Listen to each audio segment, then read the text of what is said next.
저는 올해를 좀 특별히 기다렸습니다. 그 이유는 제가 민방위 훈련을 더 이상 직접 가서 받지 않아도 된다. 드디어 인터넷으로 수료를 받으면 모든 것이 끝낸다라는 그 기대감에 이제는 이 특별한 2025년을 기다렸습니다. 그래서 이 설렘을 갖고 올해를 맞이하면서 저의 지난 군 생활을 한번 떠올려 봤습니다. 12년 11월 비 내리는 날에 입대를 하여 벌써 슬픈 것 같지 않나요? 근데 왜 웃으시죠? 비 내리는 날에 입대를 하여 가족과 헤어질 때 어머니께서는 눈물을 흘리셨고 아버지께서는 무덤덤하게 저를 바라보셨습니다. 그리고 동생은 해맑게 웃고 있었습니다. 어머니는 제가 입대하면서 이제 또 눈물을 흘리기 시작하시는 거예요. 그래서 울지 않으면서 들어가려고 했는데 이 어머니의 눈물을 보니까 저도 울게 되더라고요. 그리고 모든 훈련이 끝나고 저는 우리 교단 금식 선교대가 열렸던 육해공군 본부교회에 있는 본부교회의 그 군중병으로 들어가게 되었습니다. 훈련도 끝났고 이제 또 자대 배치를 받았으니 가족들이 이제 면회를 와야겠죠. 그런데 이런 기다림 속에서 저희 아버지께서 아주 청천벽력 같은 소리를 전해주십니다. 우리는 면회를 가지 않겠다.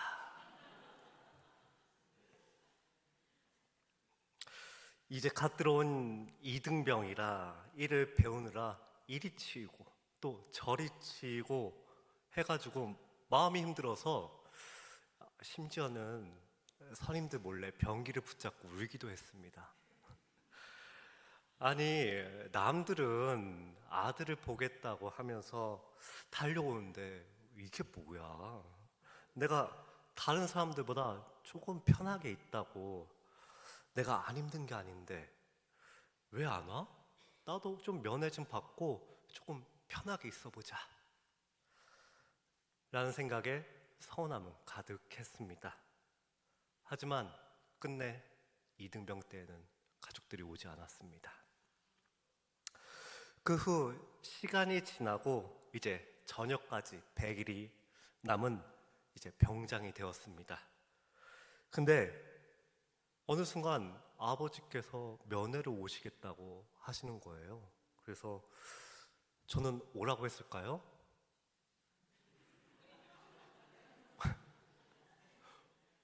아니 왜 와? 난 이제 병장인데 여기서 내 마음대로 할 수 있는 게 얼마나 많은데.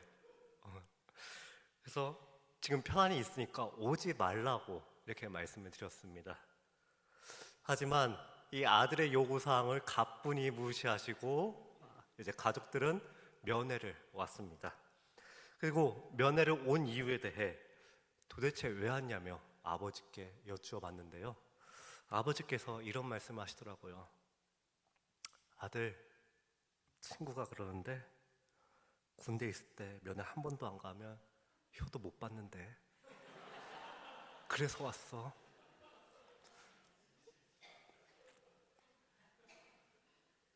이때 당시에는 저도 어이가 없어서 웃었지만 이제 와서 그때 시절을 좀 다시 생각해 보니까요. 제가 힘든 순간에 잠시 도망치길 바라셨던 게 아니라 그 순간을 이겨내길 바라셨던 아버지의 뜻이 있지 않았을까라는 생각이 들었습니다. 제가 원하는 뜻은 내가 힘들 때 와서 날 봐줬으면 좋겠지만 아버지는 그 힘든 시절을 잘 이겨내길 바라는 뜻이 있어서 아들의 마음은 좀 알겠지만 본인도 아들을 못 보는 그 아쉬움을 접고 저를 위해 오지 않았던 것이 아닐까요? 이처럼 뜻은요, 그것이 보기가 좋아서, 그것이 하고 싶어서 그것이 기뻐서 하는 것이 아닙니다. 뜻은 다른 계획이나 또 다른 의도가 있을 때는 그것이 기쁘지는 않지만 어쩔 수 없이 그것을 허락하는 경우들도 있지요. 오늘 우리가 읽은 본문을 보면요, 요셉을 향한 하나님의 사랑, 그리고 하나님의 일하심을 볼 수 있는 성경에서 이렇게 증거를 하고 있습니다. 형통한 자, 이것이 우리 모두가 바라는 크리스찬의 삶의 모습이 아니겠습니까? 어려움이 없는 삶, 고난이 없는 삶, 내가 바라고 원하고 기도했던 것들이 이루어지는 삶이 바로 우리가 원하는 형통한 삶이 아니겠습니까? 그래서 내가 형통한 사람이니까 옆에 있는 사람이 나를 통해 복을 받고 나를 통해서 더 잘 살게 되고 내가 하나님의 축복의 통로의 역할로서 하나님의 일하심도 맛보고 또 더 나아가서 하나님께 영광을 돌릴 수 있는 인생, 이 얼마나 좋습니까? 그러면 동달아 하나님을 믿겠다는 사람들도 나타나겠지요. 그런데 형통한 자, 하나님께서 사랑하는 이 요셉의 삶은 어떠했습니까? 다들 잘 아시다시피 형제들에게 미움을 받아 17살 때 미디안 상인들에게 팔려나갔습니다. 팔려간 요셉은 바로왕의 신하인 시위대장 보디발에게 넘겨졌지요. 보디발에게 넘겨진 요셉은 하나님께서 함께 하시는 형통한 자였기에 그가 일하는 보디발의 집에는 하나님께서 복을 내려주셨습니다. 그 복이 보디발 집에만, 집 안에만 펼쳐진 것이 아니라 밭에도 미쳤고 보디발이 가진 그 모든 것에 하나님의 복이 미쳤습니다. 하나님께서 미디안 상인들에게 끌려간 요셉을 보호하시려고 그를 알아볼 수 있는 보디발을 요셉 곁에 두셨습니다. 우리의 눈으로는 팔린 것처럼 보이나 그를 알아볼 수 있게 옆에 두신 것은 바로 고난 속에서도 요셉을 보호하려는 하나님의 열심이 있던 것이었죠. 그럼 이제는 이 보호하심과 이 열심으로 요셉의 인생이 점차 풀려 나가야 합니다. 기껏 형제들 때문에 먼 나라로 팔려왔는데 인생이 잘 풀려가지고 자신을 팔아넘긴 형제들에게 내가 잘 먹고 잘 살고 있다는 것을 보여줘야 되지 않겠습니까? 그런데 하필이면 이때 보디발의 아내가 요셉을 유혹했고 그 유혹을 거부한 대가로 무고를 당해 감옥에 갇히게 되었습니다. 이제 잘 되려는 찰나에 그의 인생은 더 심한 구렁텅이 속으로 빠져들고 맙니다. 감옥에 갇힌 요셉은 어떻게 됩니까? 또 하나님께서 그와 함께 계시면서 돌봐 주시고 그를 한결같이 사랑하셔서 간수장을 옆에, 요셉 옆에 두게 하셨습니다.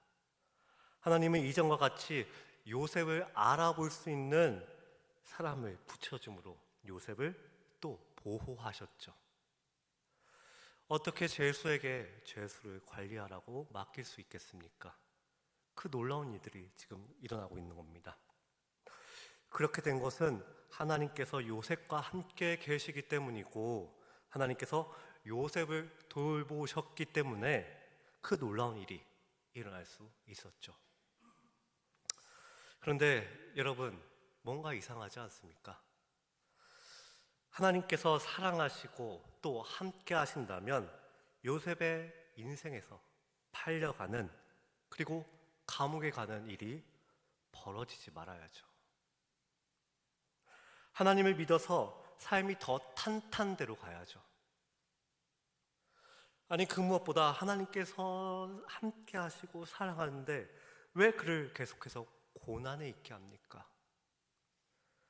창세기 39장 21절의 말씀을 보면요, 여호와께서 요셉과 함께 하시고 그에게 인자를 더하사라고 되어 있습니다.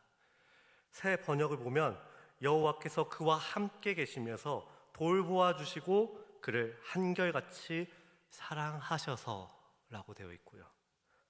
그러니까 돌봐주고 사랑하기까지 하는데 왜 이런 고난 속으로 계속해서 들어가는지, 이런 고난 속으로 들어가기 전에 좀 요셉에게 좀 일러두던지, 아님 이 고난으로 못 들어가게 하나님께서 막아주시던지 하는 게 사랑을 더 표현하는 하나님의 모습이 아니겠습니까?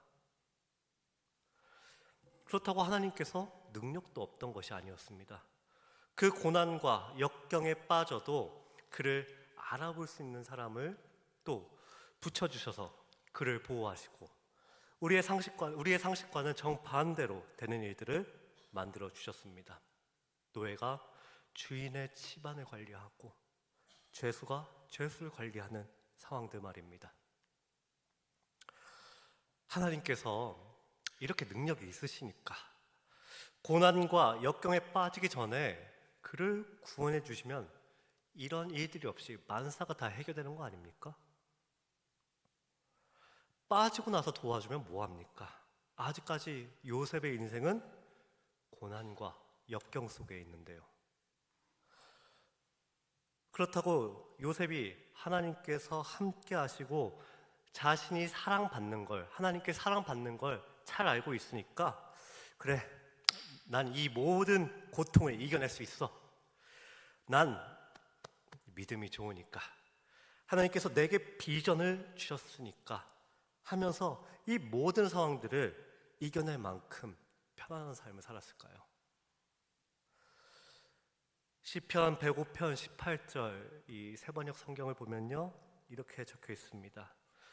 사람들은 그 발에 착고를 채우고 그 목에는 쇠칼을 씌웠다. 그가 살아가면서 하나님 덕분에 편안하고 안정된 삶을 살았던 것이 아닙니다. 불편했던 것이에요. 힘든 것이에요. 고난과 역경의 삶이었습니다.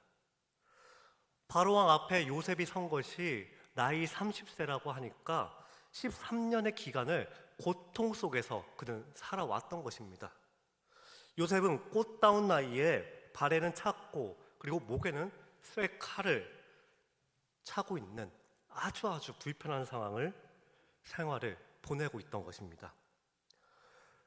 그러면은 요셉이 뭘 잘못했나 보려고 하니까 요셉의 삶에서 특별히 하나님께 잘못한 점도 없습니다. 그가 하나님을 속이거나 이용한 이야기가 안 나옵니다. 지난 설교 때 말씀드린 야곱은요, 하나님께 고백을 하는 것처럼 하면서 자신이 원하는 목적으로 하나님을 사용하려고 했습니다. 그런 모습을 보시고 하나님은 친히 내려와서 야곱의 실수와 잘못을 훈련을 통해서 올바르게 고쳐주셨지요. 그런데 요셉이 지금 야곱과 같은 과정에 있습니까? 얼마나 하나님께서 사랑하셨으면은 하나님께서 사랑하시고 함께 하시는 자라고 성경에서 증거하고 있겠습니까? 얼마나 사랑스러우셨으면은 그가 하는 일에 항상 복을 내려주시고 또 누구도 경험할 수 없는 특별한 하나님의 보호하심을 경험하게 하셨겠습니까? 그런데 그의 인생은 하나님의 사랑을 받고 있는 자의 모습이라고 볼 수 없는 현실입니다. 오히려 하나님을 안 믿고 있는 자들이 더 잘 살고 있습니다. 요셉은 하나님께 잘못한 것이 하나도 없는 아주 깨끗한 사람입니다.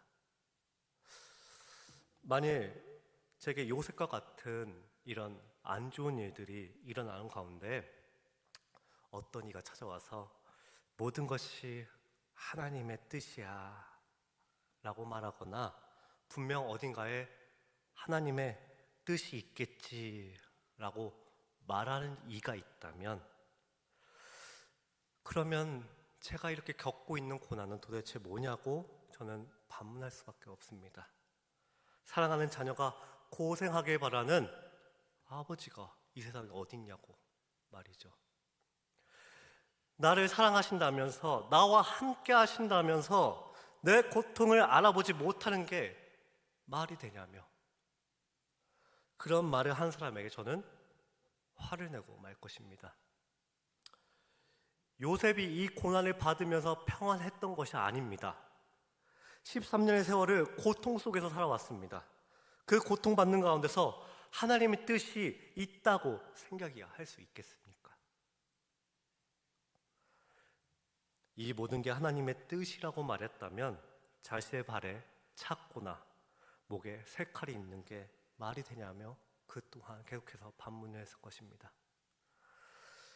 그러면 차라리 요셉이 인정할 수 있는 하나님의 뜻으로 벌을 받는 이유라도 있었으면 좋겠는데 전혀 없습니다. 이유라도 알아야 납득하면서 내가 그렇게 하지 말걸, 내가 그렇게 하나님께 하지 말걸, 이렇게 하면서 후회라도 해보지 않겠습니까? 그런데 그 후회도 못하고 있는 것이 바로 지금 현재 요셉의 모습입니다. 우리도 이러한 삶의 순간순간을 살아갈 때가 있습니다. 하나님께서 나를 구원해 주심에 감사, 그래서 교회에서 직분도 받고 부족하지만 하나님의 성품을 닮으려고 노력하는데 그 노력의 결과가 내게 좋은 것이 아니라 고난과 역경, 심지어 아픔까지 받을 때가 있습니다. 그럴 때마다 왜 나에게 이런 일이 일어나지? 내가 도대체 무엇을 잘못했길래? 이게 하나님의 뜻인가? 라는 괴로움이 우리를 휩싸이게 만듭니다. 보통 하나님의 뜻을 말할 때 우리는요, 굉장히 운명론적이고 또 지나치게 기복적으로 이해할 때가 많습니다. 그래서 원치 않는 일이 벌어졌을 때는 이게 하나님의 뜻이 아닌가 할 때가 있고요. 아니면 어느 문제 앞에 선택을 할 때 기도를 하며 하나님을 붙잡죠. 제게 하나님의 뜻을 알려주세요 라고 말이죠. 이렇게 하나님의 뜻이라고 말하는 그 의도 속에는 사실 나에게는 어떤 길이 조금 더 수월할까? 어떻게 하면 힘들고 어려운 상황을 피해갈까 하는 바로 우리의 연약함이 숨겨져 있습니다. 연약한 우리의 인간의 입장에서는 조그만 그 계획을 미리 알아도 좋을 것 같고 많은 고난을 당하지 않겠다는 생각을 하게 되니까 어쩔 수 없겠다라는 생각도 들기는 합니다. 그러나 그렇다고 해서 우리가 하나님의 뜻을 알기 위해 기도를 해 미리 알아서 가장 쉽고 편한 길로 갈 수 있을까요? 우리가 원하는 것이 어쩌면 너무 쉽고 편한 것만은 아닐까요? 이에 대해 요셉은 하나님께 왜 나에게 고난을 주셨을까? 라는 질문에 답을 찾는 것이 아니라 이 고난을 통해서 하나님은 내가 어떻게 살기를 원하실까? 라는 하나님의 뜻을 찾는 질문에 답을 내면서 그 고난의 시간을 지나왔습니다. 그의 몸에는 착고와 쇠칼이 있습니다. 그래서 처절한 종살이와 억울한 감옥살이에서 악에 바치기도 하고 또 더 이상 견딜 수 없는 비참함이 그를 계속 감쌌을 것입니다. 그 13년 세월 동안 감옥에 있으면서 수없는 죽음 또한 목격했을 것이고 나 또한 저렇게 되지 않을까라는 그 두려움도 요셉에게 있었을 것입니다. 그래서 아우성도 쳤을 것입니다. 이런 고난과 역경 속에서 요셉은 변하지 않는 현실에 지쳐 가다가 하나님께 붙잡혀 버리는데요.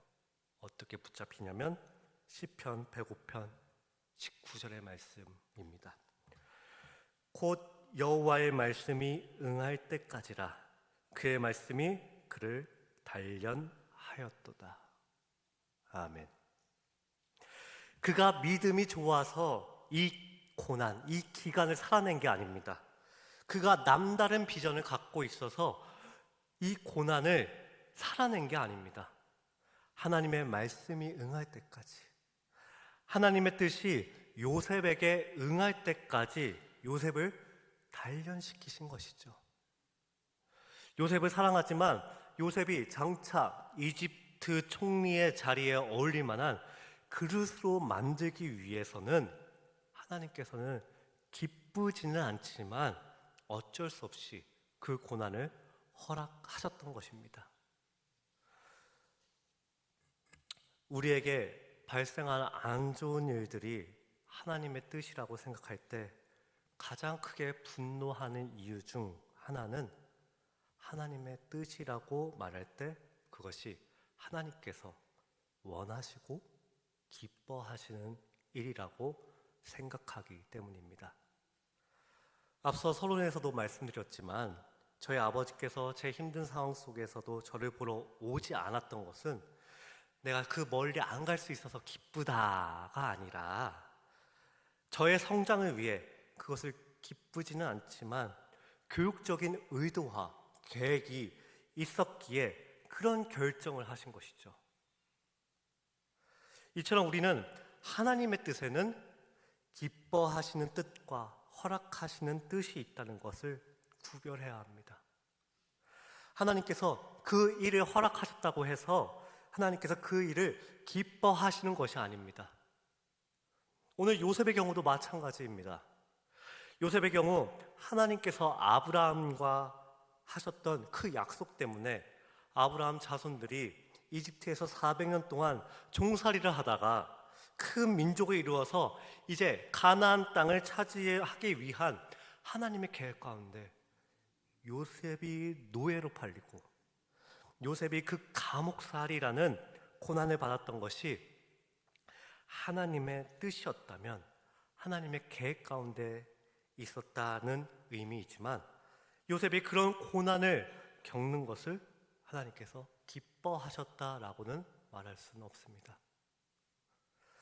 기쁘지는 않지만 하나님의 약속이란 계획 가운데 있던 요셉이 고난으로 인해 넘어지지 않게 하시려 하나님께서는 하나님의 계획 속에 요셉을 이집트의 총리로서 키울 수 있게 교육도 시키고 또 그가 지치지 않게 그를 알아볼 수 있는 사람들을 붙여줌으로써 오히려 철저하게 요셉을 보호하고 계셨던 것이죠.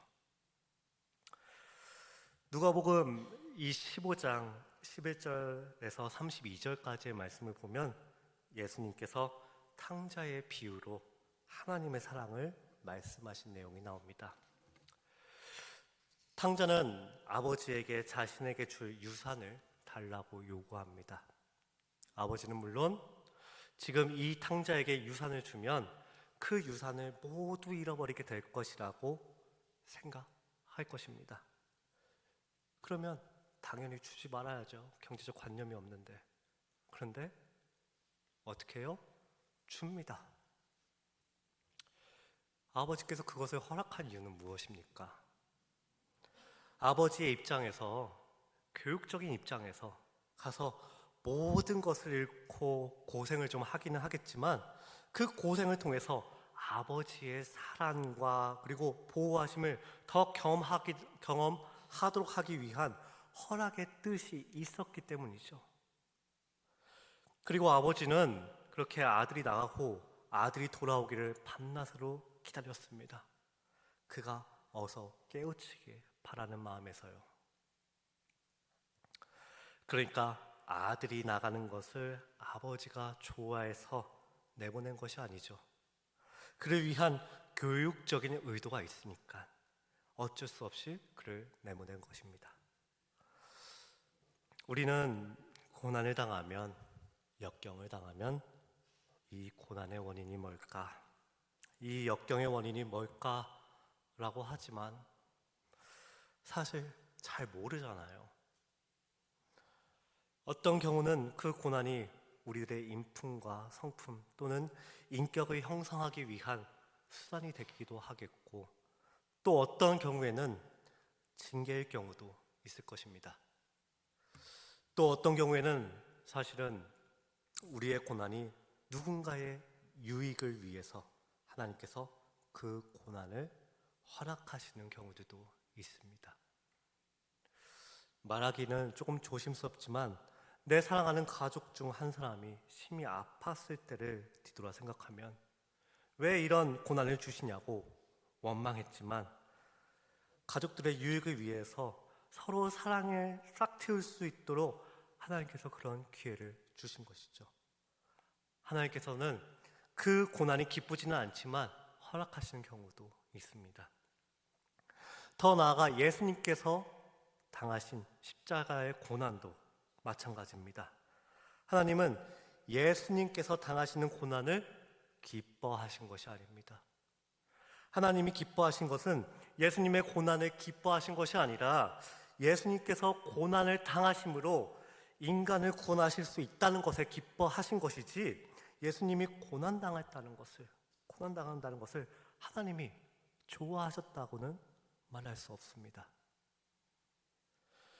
내가 왜 이런 고난을 겪어야 하는지 몰라서 그것이 하나님의 뜻이라고 말한다면 하나님께서 굉장히 좋아하신 일인 것처럼 착각하니 우리의 마음은 당연히 상하기 마련이죠. 고난 가운데 우리가 하나님의 뜻을 찾으면서 하나님의 선하심을 온전히 믿고 또 의지하고 신뢰할 수만 있다면 하나님께서 그 고난을 왜 허락하셨을까? 하나님께서 그것을 허락하셨다고 해서 하나님이 그걸 기뻐하신 것이 아니라 그것을 통해 하나님이 하고자 하시는 일이 있었기 때문에, 그래서 우리는 하나님의 선하심을 믿고 고난을 참아내거나 받아들여야 합니다. 그것이 바로 요셉에게는 13년의 세월이었습니다. 요셉이 자신에게 주어진 남다른 비전을 보고 꾹 참았기 때문에 그가 높은 자리에 올라간 유사복음이 아니라 하나님께서 이 고난을 통해서 하고자 하시는 일이 있었기 때문에 하나님의 선하심을 믿고 참아내고 또 겪어내고 기다렸기에 그의 삶은 하나님께서 일하시는 삶이 될 수 있었습니다. 요셉이 그러한 삶을 살아냈고 또 예수님께서도 그러한 삶을 살아내셨습니다. 정작 자기에게 어떤 문제가 있어서, 정작 자기에게 어떤 실수가 있어서 훈련을 통해 고쳐지는 성화의 과정이 아니라 타인을 위한 고난, 하나님께서 기뻐하시지 않지만 그 고난을 허락하여 온전한 삶으로 연단받는 것뿐만 아니라 하나님께서 역사하시는 삶으로 살아냈습니다. 그렇다면 우리는 이제 고난 앞에서 어떻게 해야 할까요? 왜 나에게 이런 고난을 주시나요? 내가 무엇을 잘못했길래 이러십니까? 도대체 하나님의 뜻이 뭡니까? 라고 하나님께 말해야 될까요? 당연히 아니겠죠. 이 고난을 통해서 하나님께서는 내가 어떻게 살기를 원하실까? 이것을 고민해야겠죠. 그 고민을 할 때 하나님은 단지 멀리서 우리를 지켜보시면서 이겨내길 바라는 분은 아니십니다. 하나님은 계획 속에서 자신의 계획만을 이루기만을 바라시는 분은 아닙니다.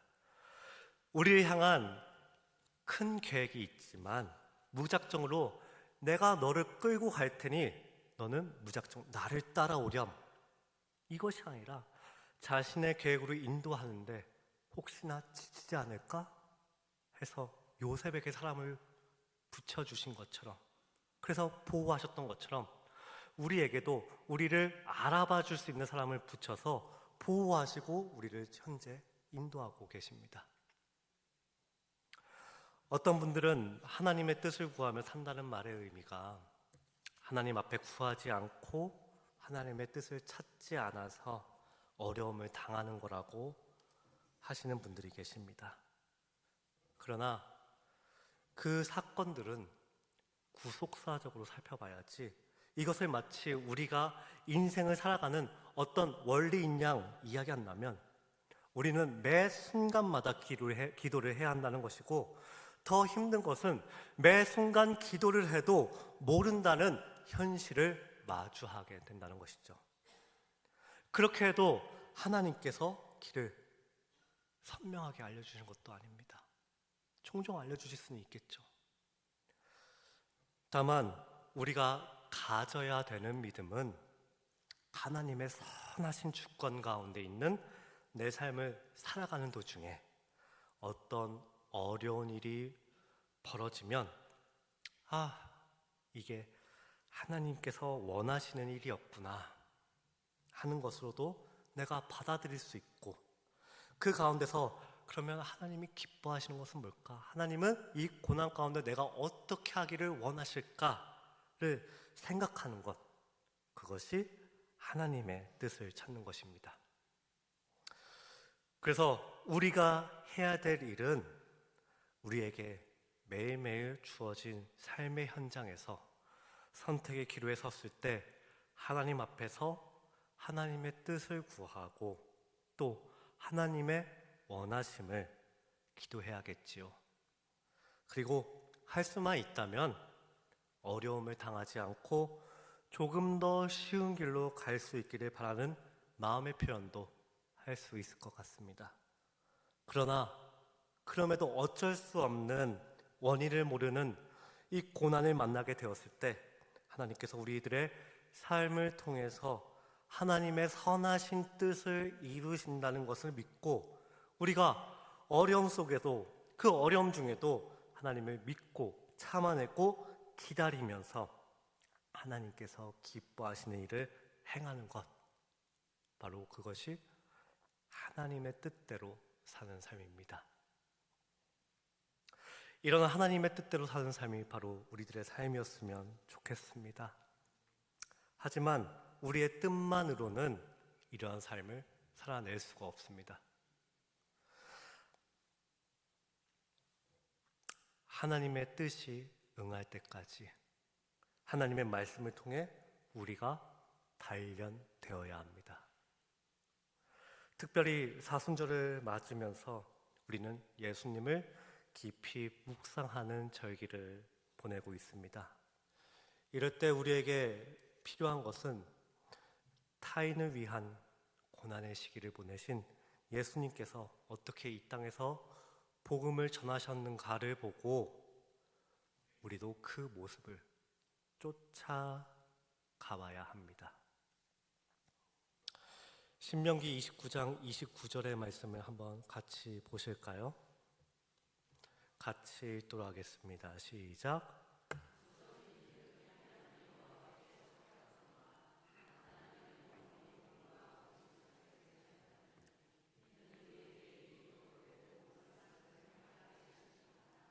아멘. 알 수 없는 일, 즉 미래의 일들은 하나님의 것입니다. 그에 반해 나타난 일은 우리의 것이고, 우리에게 나타난 것이 속했다고 말할 때 나타난 것은 하나님께서 계시하신 율법이고 우리에겐 곧 성경, 말씀입니다. 이 성경에는 뭐가 있습니까? 바로 하나님의 뜻, 하나님의 원하심이 있겠지요. 그래서 예수님께서는 이 땅에서 복음을 전하실 때에 어려움에도 하나님을 믿고 참아내고 기다리고, 그리고 가장 중요한 성경에 나와 있는 하나님의 뜻, 즉 하나님의 원하심에 순종했습니다. 그래서 예수님이 하셨던 이웃을 사랑하는 것이 하나님의 뜻이겠고, 어렵고 힘든 가운데서도 감사하는 것이 하나님의 뜻이겠고, 불쌍한 사람들을 사랑하는 것이 하나님의 뜻이겠고, 지혜롭게 분별하기 등이 하나님의 뜻으로 나타났습니다. 우리는 이 길을 따라가야 합니다. 이 일이 당연히 힘들고 우리에게 고난입니다.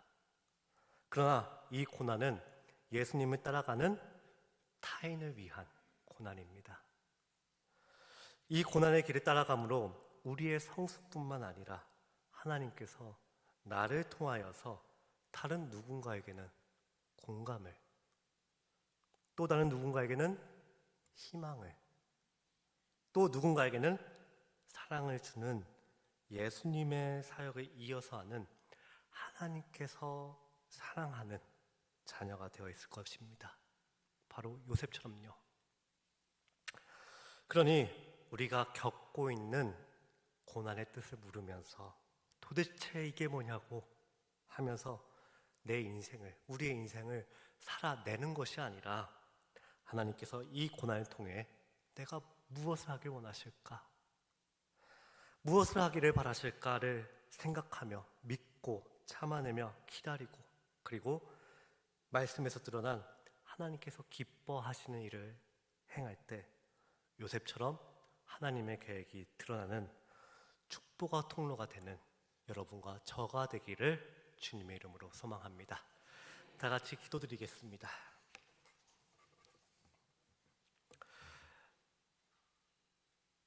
우리를 사랑하시는 하나님, 주님의 얼굴을 구하는 자리에 나와 있습니다. 주님께서 우리의 구원자이십니다. 세상 속에서 이리 치이고 저리 치일 때마다 어리숙하게 주님을 원망하며 또 주님을 찾았습니다. 주님께서 우리를 보호해 주시며 앞길을 인도하시는데 나에게 내가 좋은 것만 찾으려고 했었습니다. 주님, 오늘 말씀을 통하여 이제는 주님보다 앞서지 않기 원합니다. 주님께서 우리의 인생의 주인이심을 고백하고 그 인도하심에 따라가길 원합니다. 우리가 맞이하는 고난을 통하여 우리의 빚어가심을 믿고 참아내며 기다리는 주의 자녀가 되게 하여 주시옵시고, 하나님께서 기뻐하시는 일을 행할 때 요셉처럼 하나님의 계획이 드러나는 삶을 저희들에게 허락하여 주시옵소서. 이 모든 말씀 감사드리며 우리 주 예수 그리스도의 이름으로 기도드립니다. 아멘.